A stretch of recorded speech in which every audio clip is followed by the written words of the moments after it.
Dr. Balaji Srinivasan, it's an absolute pleasure to have you here on ET Now. You're one of the most renowned investors, experts on the startup ecosystem, and now you're relocating from Silicon Valley to this part of the world. Balaji, I want to tell you that ET Now's motto is Rise with India, and we've got this whole theme going on that how this is going to be India's decade. I'm seeing your relocation as a good testimony to that. Well, I think it's India's decade too. Thank you for having me. I actually tweeted a while ago that I think India in the 2020s is like China in the 2010s, and few people really understand how big a deal that's going to be on the world stage. Can you tell me why you think that this is India's decade? Is it because, we're just maturing, the kind of innovation that you're seeing, or is it also a case of if you don't put your capital in India, where are you going to put it? So, obviously, I hail from India and so on. So I've always been partial to the country. But the really impressive thing to me has been over the last 5 years, 10 years, India has become a country that ships. Right, like that's it can actually ship product. It can ship software in a way that is that's really surprising for me. Given that that was not the case in the 90s or really the early 2000s quite as much. It's a country where there are ambassador cars, and it just seems sort of stuck in time in some ways. And obviously the reform started in 1991, but now it has Aadhaar and UPI and now DEPA and Arogya Setu, DEPA, right? It has Reliance Jio and hundreds of millions of people online. It's now number 3 in tech unicorns. And it's actually done a better job, controlling COVID, for example, than many Western countries. It's got its own domestic vaccine. It's generic drug leader. There's a lot of things that are coming together where India is really starting to come into its own, especially on software. And I actually think that crypto and some of the stuff that's happening now is going to take India to the next level. If they don't ban crypto, it'll help India get to the next level. I am going to get to cryptocurrency in just a bit. I was reading your blog on why India must buy Bitcoins. But if I could just stay with the larger story on India as well. You brought up about how we have so many tech unicorns now, the third largest home of tech unicorns. But there's still a big gap between India and number 1 and number 2, which is, of course, America and China. Which another way of looking at it is this is an exciting place to be, and this is where people must deploy capital. I think that's right. I think also, and I wrote about this as well, it is important to understand, who the number 1 and number 2 are, but it's also important to understand that the number 3 shouldn't necessarily play exactly the same game. You can do something a little different and win on an axis that the other people aren't really contesting. And one thing I've thought a lot about is, where China rose up the ranks is they became and are a tech and manufacturing superpower. I actually think that India can become a tech and media superpower.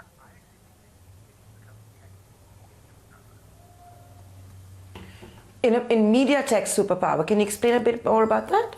Sure. So, India has people who are internationally competitive in, not just speaking English, but abroad. There's SAJA, South Asian Journalists Association in the US. There's M. Night Shyamalan, of course, it's just a leading edge, in Hollywood. There's all of these, software engineers. And there's also a lot of animation talent in India, where it's the back end of a lot of, Hollywood special effects. If you saw Tenet, the end of Tenet has a lot of Indian names there. And, a lot of media is becoming software. So with so-called virtual influencers, for example, right now, the way that people experience celebrities is, through Instagram or through Twitter. They see photos of celebrities, movies, et cetera. But those photos and videos can be computer generated. And so we're starting to have virtual influencers, like Lil Miquela is like one of the first versions of this. But these are essentially almost like Mickey Mouse. They're purely animated creatures. They're not human beings. They're just programs. And as software engineers, you can create media like that. The other thing is that, so that's like one huge area. Let's call it decentralized Hollywood, where, essentially engineers can create first-class movies, starting with actors, starting with influencers, but then eventually going to like full scripts and full movies. A second big area is in terms of writing. With hundreds of millions of Indians that have now just come online with Reliance Jio, there's going to be a ton of talent that is now able to access, that can access the global internet. And, a lot of people, I think, they underrate India because they think of India as a market. And yes, it's a market. It's a big market. That's an important thing. I'm not saying that's not important. But it's not just a place to sell to. It's a place to produce things. And I think that the production of not just software, but of media, of content, is something that can be done on phones. And that's writing, that's videos, that's memes, that's all of this type of stuff. Where people have talked about, quote, BPO, business process outsourcing of technical talent, but the verbal talent, the artistic talent, that really hasn't happened yet, not at the scale that I think is possible. And I think that's a huge thing, especially as the West has sort of been in a loop on this. Hollywood is just producing sequel after sequel. It doesn't have the energy anymore. It doesn't have the cultural vitality. Whereas, for example, the movie Super 30, right? Or the slogan of your show that you rise with India. That's a positive vision that I don't think Indians realize how important that is. A sense of cultural optimism, and it's baked into many different things. I'm not like being Panglossian about it. I'm just saying though that there's a huge difference in terms of where people are, because the country is rising with software. It's rising with the internet. And that's very different than where the West is on this. And so I think there's a huge gap for India to become a media superpower and actually export globally competitive media content. And Balaji, as you become an India bull, you are an India bull. You're looking for big opportunities here in the country. Is this a space you're looking at? Are you advising maybe tech startups on this space? Have you found any prospective founders who could be interested? Yeah, I did an investment in Pepper content with Lightspeed. So a friend of mine, Hemant, who's Hemant Mohapatra, who's at Anderson Horowitz and now in India, partner here. And they're basically doing, content as a service, content marketing, and so on for companies. And that's like kind of a great example of like a software media hybrid. We're going to be doing a lot more on this. And, India specifically, but I'm also interested in the global South more generally. So Nigeria, the Philippines, Brazil, like basically there's this huge swath of countries where they've suddenly gotten online. In the last 5 years, there's this critical mass now of people who have smartphones there, people in the Middle East. And these folks have not really been able to generate content for themselves. They've just been imbibing Western content. And, look, there's nothing, or I say in the past, there's nothing wrong with that, but it's good when people can tell their own stories. For example, there's a friend of mine, Naz Daly, who is a Palestinian guy, and he basically just did a video a day for several days. For I think almost a year. And he did like 100 videos before his first one, I think, started to go viral. He's just a lot of persistence and energy. And now he's got millions of followers on YouTube and Facebook and so on. And he started an academy to train other Arab content creators. And what they're generating is content that's just outside of all the cliches of the region. It's not anti-Israel. It's not political. It's not, like Islam, and it's not all the stereotypes. It's not oil or whatever the region. They're actually like pro-tech, like interesting people, and they just talk about all the stuff that normal people talk about, and with an Arab flavor to it. And that's so refreshing, and it's so good to neither be on either side of this sort of imposed stereotype.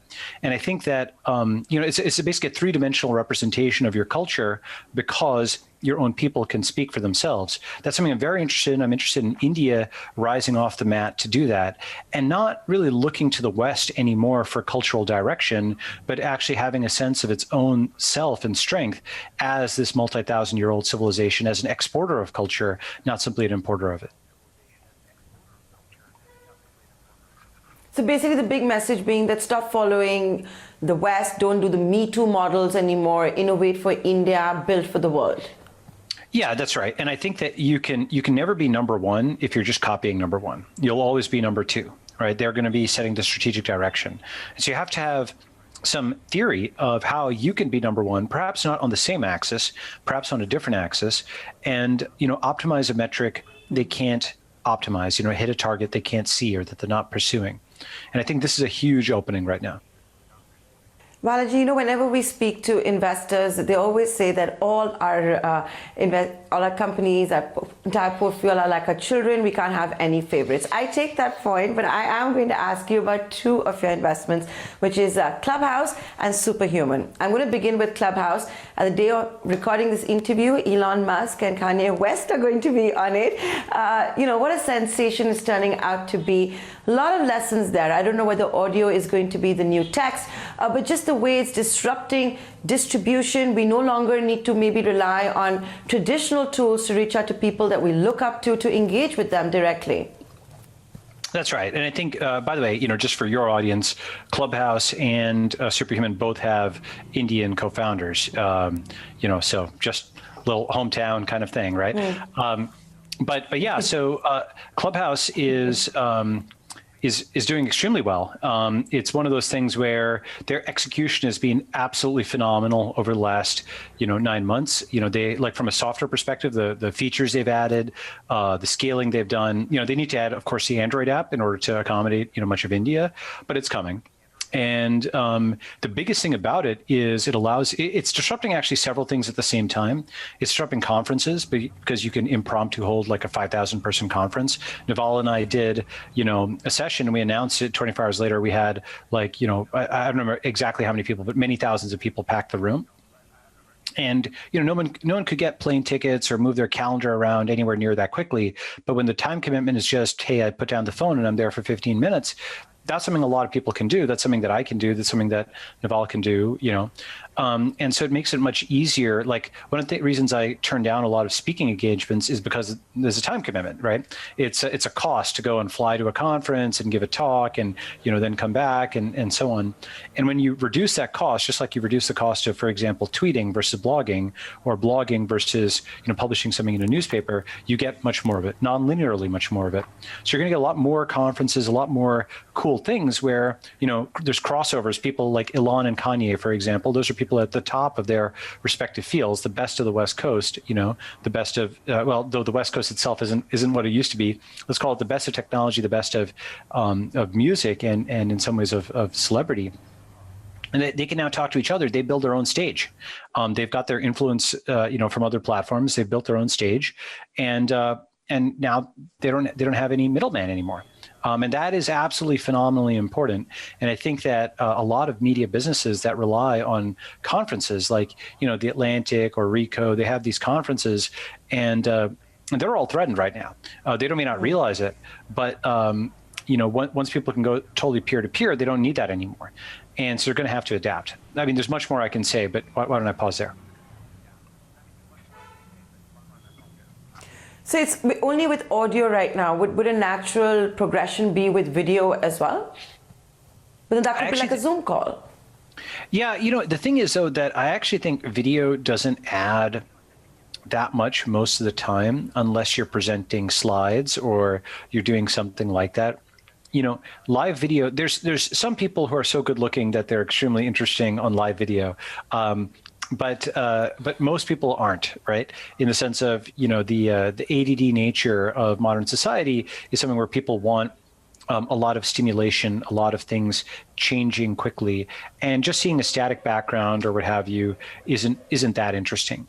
And the thing about video also is, while it doesn't offer that much benefit to the person on the other side, usually it has a cost for the person who's putting it together, because you have to do much more prep for a video than you do for audio, right? With audio, you can just kind of put down the phone and you talk into it like a conference call.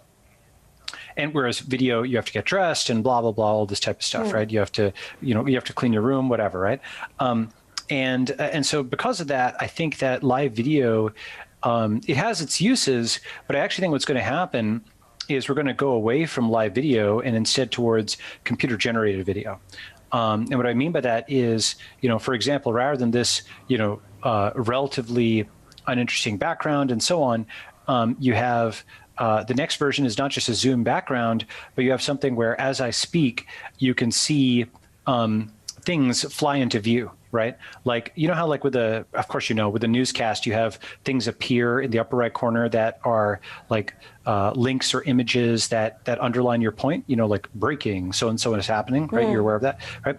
So in the same way, AI is getting good enough that you should be able to get like an automatic news ticker and automatic images coming in so that you are like an anchor. And as you talk about something, you might give a keyword and then boom, the video gets more interesting, right? And so that's not typical live video. That is like AI enhanced video. And you might not even use your real face. You might use a more interesting face. And again, this is already happening with esports. The kids are doing this, not just kids, adults. Epic, exactly, right? Epic actually just released a piece of software for exactly this, which is like synthesizing a face. And I think this relates to other things as well, which is that I think in the not too distant future, people are going to not use their real face and name and voice in most platforms. They will instead use a computer-generated thing, and the reason is that protects them against both discrimination and cancellation.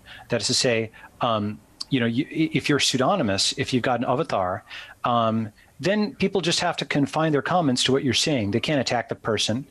They can't, come up with some nonsense about the person. They have to actually deal with the argument. And that's really good because you see too much of this, I think, on modern social media, mainly because I don't think people have articulated it quite this way. Real names were not built for the internet. You can think of real names themselves as a kind of technology. And why do I say they're technology? Well, they were actually invented. There's a book called Seeing Like a State, which talks about this, where states, essentially impose real names rather than say, oh, that guy over there with brown hair. They'd say, John Smith. And then they've got a list of people, for example, for conscription. You've got a list of people that you can go and conscript in the military.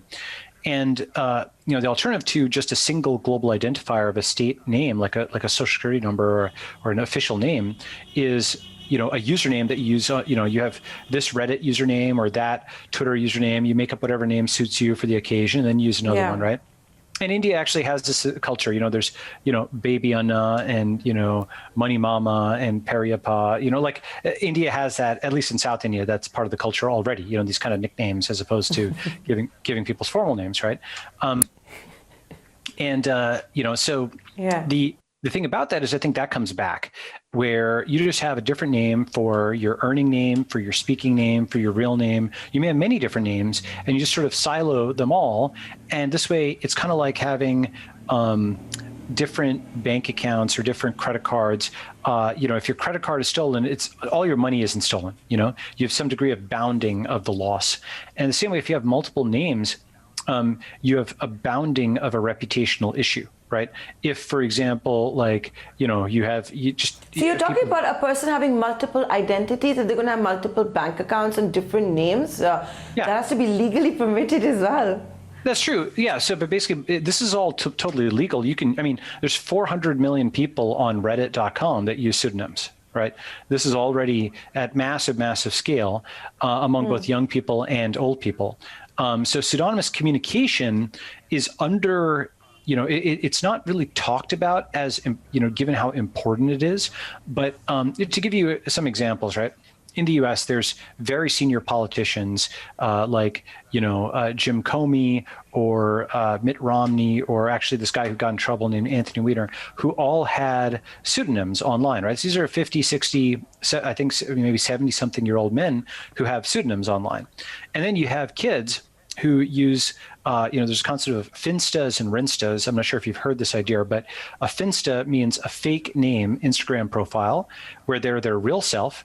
And the rinsta is their real name Instagram profile where they're their fake self, meaning they're in their Sunday school best or they're, dressed up well and they're all smiling and it's all official photos.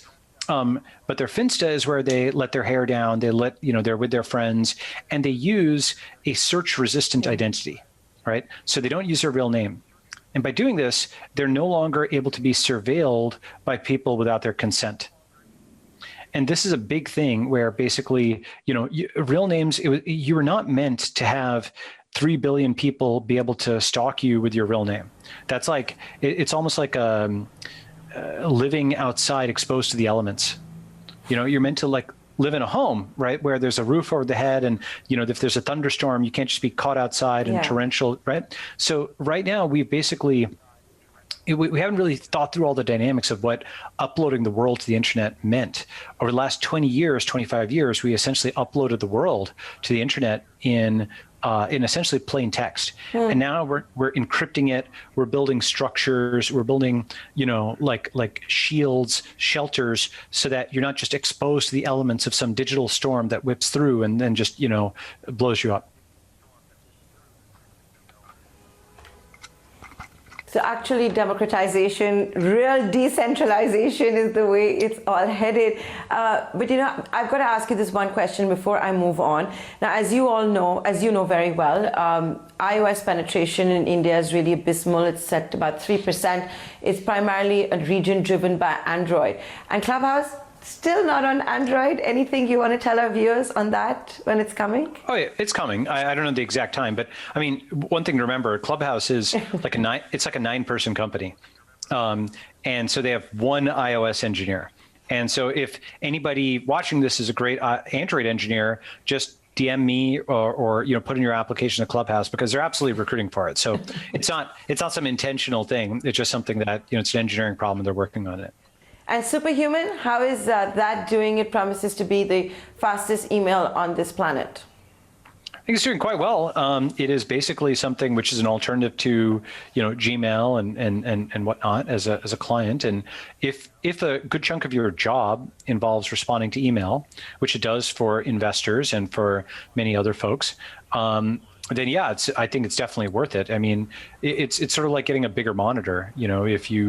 If that's your life, then a small percentage, more money gives you a large percentage increase in productivity. So yeah, it's doing quite well.